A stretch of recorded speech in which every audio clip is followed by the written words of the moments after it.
በምድር ላይ ትልቅ አንድ ነገር አለ። እሱም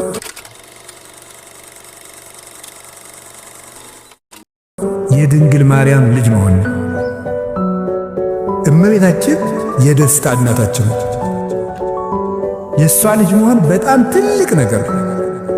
በምድር ላይ ከእግዚአብሔር ወዳጆች ውስጥ በእግዚአብሔር ፊት እናት ሆኖ የመቅረብ ስልጣን የተሰጣት አንድ ሰው ብቻ ናት። እሷም ድንግል ማርያም ብቻ ናት እና የእሷ ልጅ መሆን ደስ ያሰኝ። ስለዚህ እመቤታችን ለሁላችን እናታችን ናት።